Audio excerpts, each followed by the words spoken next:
Hi hello എല്ലാവർക്കും നമസ്കാരം. നമസ്കാരം. അപ്പോൾ സുഹൃത്തുക്കളെ, ഞങ്ങൾ മുക്കണ്ടപ്പള്ളിയിലോട്ട് ഒരു ഓട്ടോറിക്ഷ എടുത്ത് പോയിക്കൊണ്ടിരിക്കുകയാണ്.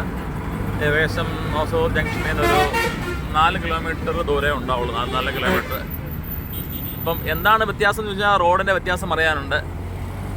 ഫ്ലൈ ഓവറുകൾ വന്നു അല്ലേ? അന്ന് ഫ്ലൈ ഓവർ എന്നുള്ളതല്ലോ, ഭയങ്കര വ്യത്യാസമാണ് റോഡിൻ്റെ വ്യത്യാസം. മറ്റേ ചെറിയൊരു കുഞ്ഞു റോഡായിരുന്നു. ഇതിലേക്ക് ഉൾവഴിയൊക്കെ പോകാമായിരുന്നു. ഞങ്ങളുടെ വീട്ടിലോട്ട് ഷോർട്ട് കട്ട് റൂട്ട് ഉണ്ടായിരുന്നു. ഭയങ്കര ഡെവലപ്മെൻ്റ് ആണ് ഈ ഏരിയ കേട്ടോ, ഭയങ്കരമായിട്ട് മാറിയിട്ടുണ്ട്.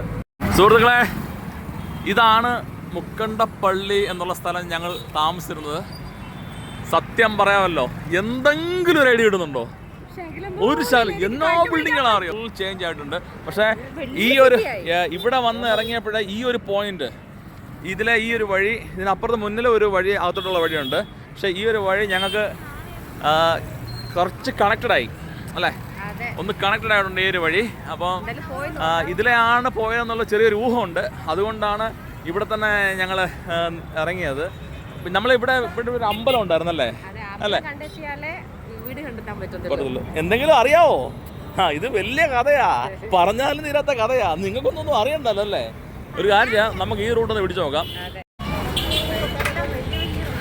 ഇവിടെ ആ വീടിന് മുമ്പിൽ ഒരു കടയുണ്ടായിരുന്നു, സ്നേഹ സ്റ്റോഴ്സ് എന്നായിരുന്നു കടയുടെ പേര്.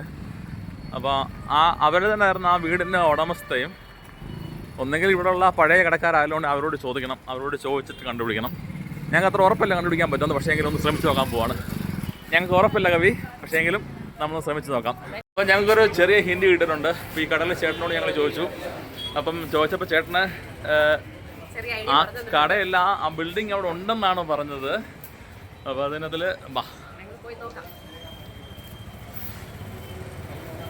എന്തോ ഡ്രെയിനേജ് എന്തോ പ്രശ്നമായിട്ട്. മോളെ കവി സൂക്ഷിച്ചോണേ. ഇതെല്ലാം ശരി, ബാ കവി. ഇതല്ല ഈ അമ്പലം അല്ലേ? ഉറപ്പാണോ? അല്ല, ഈ വഴി അകത്തോട്ടല്ലേ പോകുന്നേ? വഴി മാറിക്ക് ബാ. എന്തെങ്കിലും ഒരു ഐഡിയ ഇല്ലല്ലോ. അമ്പലത്തിന്റെ അതുകൊണ്ട് ഉള്ളിലോട്ടല്ലേ പോകണ്ടേ? ഒരു കാര്യം, ഇത് കുറച്ച് ഇവിടെ റോഡിന് എന്തൊക്കെയാ പണിയാന്ന് തോന്നുന്നു കേട്ടോ. ഇവിടെ എന്തോ റോഡ് പണിയൊക്കെ നടക്കുകയാണ്, അങ്ങോട്ട് പോകാൻ പറ്റുമെന്ന് അറിയില്ല. നടന്നു പോകാൻ പറ്റില്ലേ? പോകാൻ പറ്റും മകൻ. ഇവിടെ എന്തോ വലിയ പണി നടന്നുകൊണ്ടിരിക്കുക. കവി, ഈ ബിൽഡിംഗ് അല്ലേ? ഇതല്ലേ? ഇതാണ്, ഇതല്ലേ കട? ഇതെന്നാന്ന് അല്ലേ? നോർത്ത് നോക്കിയേ, ഇത് കൂട്ടണ്ട, ഇത് നോക്ക്. ആ ഞാൻ പറയാം, അവിടെ സന്ധ്യ കൂടെ പോകുമ്പോ അവിടെ ഒരു പടിയുണ്ട് മേളിലത്തെ. അയ്യോ, ഈ കട, ഈ കുഞ്ഞു കട തന്നെ കണ്ടില്ലയോ? ഈ സത്യം പറ അല്ലേ? ഇത് തന്നെ കേട്ടോ, 100% ഇത് തന്നെയാ. ഇതേണ്ട ആ സ്റ്റെപ്പ് നോക്ക്, ആ കുഞ്ഞു സ്റ്റെപ്പ്.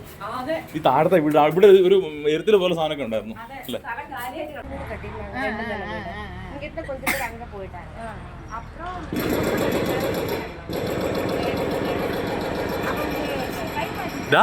കണ്ടുപിടിച്ച്. നിനക്ക് എക്സൈറ്റ്മെന്റ് ഇല്ല, പക്ഷെ എനിക്കുണ്ട്. കണ്ടുപിടിച്ചു. എന്താ കണ്ടുപിടിച്ചാ അറിയാവോ? എന്തുവാ? താമസ വീട്. ഇവിടുന്ന് എത്രാമത്തെ വീടായിരുന്നു? ഇതല്ലേ സുഹൃത്തുക്കളെ? ആ ഫസ്റ്റ് വീട്, ഈ 2ാമത്തെ വീട്. ഇവിടെ ആയിരുന്നു ഞങ്ങൾ താമസിച്ചിരുന്നത്.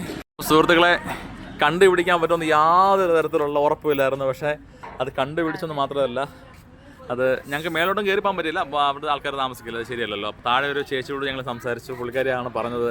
എന്തൊക്കെയാ പുള്ളിക്കാരി പറഞ്ഞത്? പഴയ ആൾക്കാർ ആരും ഇവിടെ ഇല്ല. ഇതിപ്പോ 3ാമത്തെ ഓണർ കൈമാറി. അവരെല്ലാരും വേറെ വേറെ സ്ഥലത്ത് പോയി. അവരെയൊക്കെ കണ്ടുപിടിക്കാൻ ഇച്ചിരി പാടാണ്. വീട് കണ്ടുപിടിച്ചിട്ടില്ല. പിന്നെ അവരാരെങ്കിലും ഒക്കെ ഈ വീട് കാണുവാണെന്നുണ്ടെങ്കിൽ, ഒരു പക്ഷേ ഈ വീഡിയോ അങ്ങനെ പലരും കാണുന്നുണ്ടല്ലോ, അങ്ങനെ ആരെങ്കിലും കാണുകയാണെങ്കിൽ അതിൽ ഒരു അക്കയുടെ പേര് കൃപാക്ക, പിന്നെ രാധിക, രാജേന്ദ്രൻ, അതെ, അവരുടെ അമ്മ പേര് ഇന്ദ്ര. ഇന്ദ്ര, അതെ. ഇന്ദ്ര. അതെ. അവരുടെ 2 പെൺമക്കളാണ് അവർക്ക്. ഹൗസ് ഓണറിന്റെ പേരെന്തായിരുന്നു? മോളുടെ പേര് സ്നേഹ. സ്നേഹ, ഓക്കെ, സ്നേഹ. അപ്പം ഇതാണ് ഞങ്ങൾ ജീവിച്ച സ്ഥലം. ഞാൻ തമിഴ് പറയും. முக்கண்டப்பள்ளியில ஸ்னேகா ஸ்டோர் நடத்திட்டு இருந்தவங்க யாராவது அவங்க தெரிஞ்சவங்க பாத்தீங்கன்னா கமெண்ட் பண்ணுங்க.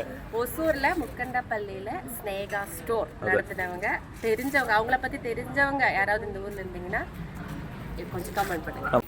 ഒരു കാര്യം അറിയാം, ആ ഓട്ടോറിക്ഷക്കാരൻ കൊണ്ട് വിട്ട സ്ഥലം ഉണ്ടല്ലോ, അത് കൃത്യമായിരുന്നു. മുക്കണ്ടപ്പള്ളി ജംഗ്ഷൻ എന്ന് പറയുമ്പോൾ അപ്പുറം ഇപ്പുറം മാറി എവിടെയെങ്കിലും മാറ്റി നിർത്തിയാണെങ്കിൽ നമുക്ക് ഒരു ഐഡിയ കിട്ടത്തില്ലായിരുന്നു. പക്ഷേ ഇവിടെ ഇത് നമ്മൾ ആ താമസ വീടിൽ നിന്ന് ഒരു 50 മീറ്റർ ഉള്ള ഒരു ജംഗ്ഷനായിരുന്നു നമുക്ക്. അപ്പോൾ സുഹൃത്തുക്കളെ, ഞങ്ങളുടെ ഈ യാത്രയിലെ പ്രധാനപ്പെട്ട ഒരു കാര്യം അത് സാധിച്ചിരിക്കുകയാണ്. ഞങ്ങൾ ഒരിക്കലും വിചാരിച്ചില്ല ആ വീട് ഞങ്ങൾക്ക് കാണാൻ പറ്റുമെന്ന്.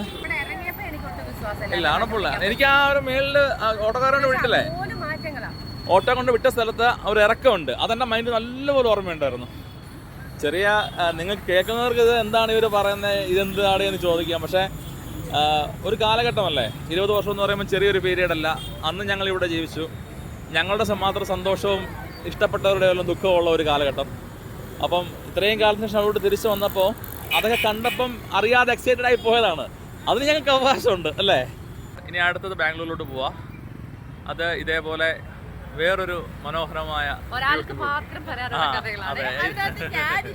ഇതുവരെ പറഞ്ഞ ഞാനും കവിയായിരുന്നു. ഇനി പറയാനുള്ളത്, എനിക്കും അച്ഛനും അമ്മയ്ക്കും എൻ്റെ അണ്ണനും ഏറ്റവും പ്രിയപ്പെട്ട മറ്റൊരു കഥ, ഞങ്ങളുടെ കുട്ടിക്കാലത്തെ മനോഹരമായ കുറച്ച് ബാംഗ്ലൂർ നാളുകളുടെ കഥ. അത് നാളെയോ മറ്റന്നാളോട്ടോ ഞങ്ങൾ പറയാം. വളരെ സന്തോഷം.